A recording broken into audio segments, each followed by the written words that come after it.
जय हिंद दोस्तों, welcome back to think with Farooq के इस कहानी के दूसरे हिस्सों में।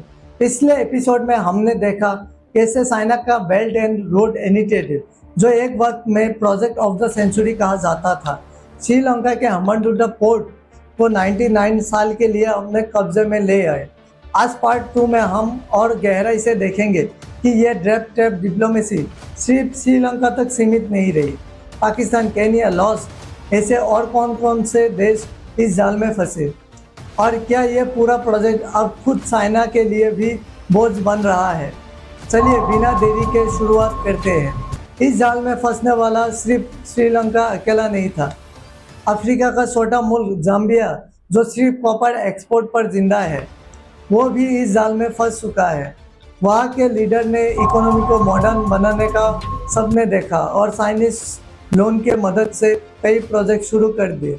उन्हें यह नैरेटिव दिए गए कि आईएमएफ और वेस्टर्न कंट्रीज के लोन की शर्तें बहुत टोट होती है, लेकिन उन्होंने चाइनीज लोन की हाइडन कंडीशन पर गौर नहीं किए। वो शर्तें जो कहती थी कि अगर लोन वापस नहीं हुए तो चाइना उनके एसेट्स पर कब्जा कर लेगा। इन सपनों की कीमत बहुत बड़ी थी। 2020 तक जाम्बिया के टोटल डेट का 43% हिस्सा अकेला चाइना के पास था।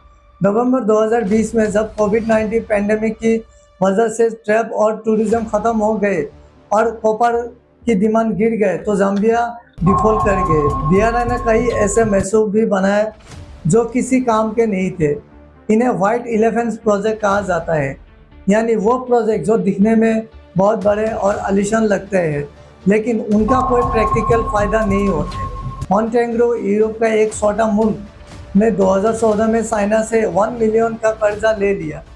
इस कर्जे के मकसद बड़ बुलजारे हाईवे बनाना था, लेकिन प्लानिंग इतनी खराब थी कि पहाड़ों की कटाई करके हाईवे तो बनना शुरू हुआ, लेकिन इस छोटे से सेक्शन में ही सारे पैसे ख़त्म हो गए। अब यहाँ सिर्फ 41 किलोमीटर रोड है जो किसी मंजिल तक नहीं जाता। इस छोटे से हिस्से पर इतना ज़्यादा पैसा खर्च हुए कि मुल्कों की पूरी इकोनॉमी हिल गए।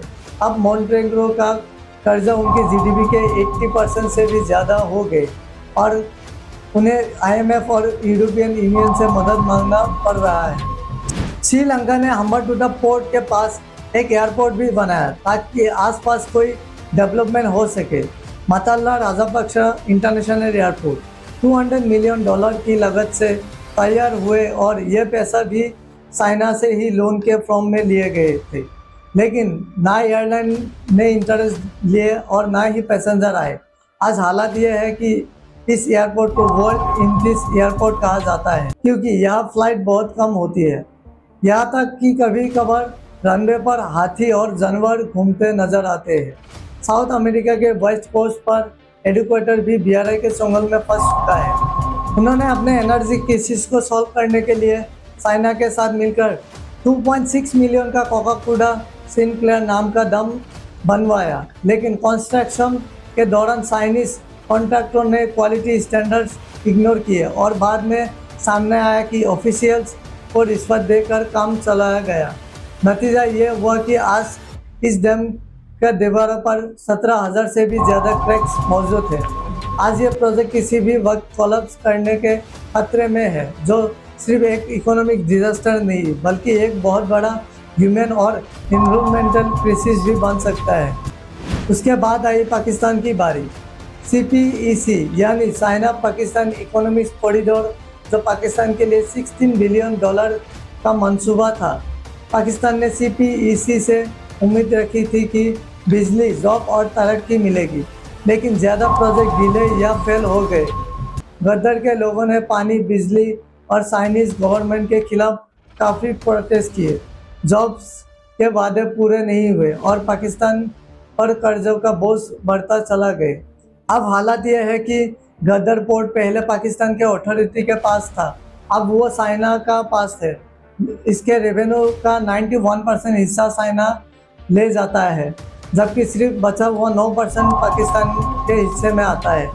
बीआरआई को सबसे बड़ा झटका तब लगा जब G7 का वाहिद मुल्क इटाली, जो इसमें शामिल हुआ था, उसने इसे बाहर निकालने का ऐलान कर दिया। चाइना ने इटाली को डायरेक्ट कैश लोन नहीं दिया था, बल्कि माउस यानी मेमोरेंडम ऑफ अंडरस्टैंडिंग साइन किए थे, जिसमें साइंस इन्वेस्टमेंट और ट्रैप डील्स का वादा हुआ था, लेकिन ज़्यादा प्रोजेक्ट मैटेरियलाइज नहीं हुए और इटाली को इकोनॉमिकली फ़ायदा बहुत कम मिला। इसलिए इटाली ने बाद में इसे बिग मिस्टेक का नाम दिया और BRI से निकल गए। इटाली के अलावा मलेशिया, म्यांमार, बांग्लादेश और नेपाल जैसे मुल्कों ने भी बेल्ट एंड रोड इनिशिएटिव के कुछ प्रोजेक्ट को या तो मनसूख कर दिया या फिर उनकी शर्तें दोबारा तय की। इस नाकामी को देखते हुए अमेरिका और यूरोप ने भी अपने अल्टरनेटिव इनिशिएटिव शुरू किए हैं, जैसे PGII यानी partnership of global infrastructure and investment और यूरोप का ग्लोबल गेटवे प्रोग्राम। यह मंसूबे ट्रांसपोर्टमेंट और लो इंटरेस्ट लोन का वादा करते हैं ताकि चाइना के ड्रैप ट्रैप से बचा जा सके, लेकिन इसके नतीजे में चाइना और रशिया के ताल्लुकात मजबूत हुए और रशिया ने यूक्रेन के खिलाफ जंग के बाद खुद को अलग हंग महसूस किए तो उसने BRI को जरिए चाइना के करीब होने की कोशिश की। इसे एक नया जियोपॉलिटिकल एक्सिस बन रहा है जो अमेरिका डोमिनेंस के लिए एक नया चैलेंज बन सकता है। 10 साल और ट्रिलियंस ऑफ डॉलर खर्चे करने के बाद बेल्ट एंड रोड इनिशिएटिव जो मॉडर्न हिस्टोरी के सबसे बड़ी फॉरेन पॉलिसी फेलर माना जा रहा है। इस नाकामी के सबसे बड़ी वजह यह थी कि BRI कभी भी डेवलपमेंट के लिए था ही नहीं, बल्कि चाइना के अपने मफद के लिए था। चाइना अपनी इंडस्ट्रियल कैपेसिटी को एक्सपोर्ट करना चाहता था, रॉ मटेरियल्स तक पहुंच हासिल करना चाहता था और अपनी जियोपॉलिटिकल पावर बढ़ाना चाहता था। साथ ही चाइना ने जितने भी लोन दिए ज़्यादातर वो चाइनीज यून में थे, क्योंकि चाइना अपने करेंसी को भी प्रमोट करना चाहता था। आज बेल्ट एंड रोड इनिशिएटिव एक नया मोड़ पर खड़ा है। चाइना इसे BR 2.0 के तौर पर दोबारा रिबर्न कर रहा है, जिसमें डिजिटल इंफ्रास्ट्रक्चर, ग्रीन एनर्जी और सस्टेनेबल प्रोजेक्ट पर ज़्यादा तवज्जो दी जा रही है। लेकिन दुनिया अब पहले की तरह सिर्फ वादों पर यकीन करने को तैयार नहीं। अब मुल्क उन्हीं प्रोजेक्ट को कबूल करेंगे जो असल इकोनॉमिक्स फ़ायदा दे सके, ना कि सिर्फ कर्ज का बोझ बढ़ाए। सवाल ये है कि BRI से जहां दूसरे मुल्कों को इतना नुकसान हुआ, क्या चाइना को इससे कोई फ़ायदा हुआ या नहीं? चाइना चाहता था दुनिया में अपना कंट्रोल बढ़ाए, पर उल्टा BRI की वजह से उस पर ड्रैप ट्रैप डिप्लोमेसी का लेवल लग गए। BRI की वजह से चाइना की खुद की इकोनॉमी स्लो हो गई। अरबों डॉलर्स के लोन वापस लेने और जिन प्रोजेक्ट पर कब्जा किए उनको चलाने की लिएबिलिटी भी चाइना पर आ चुकी है।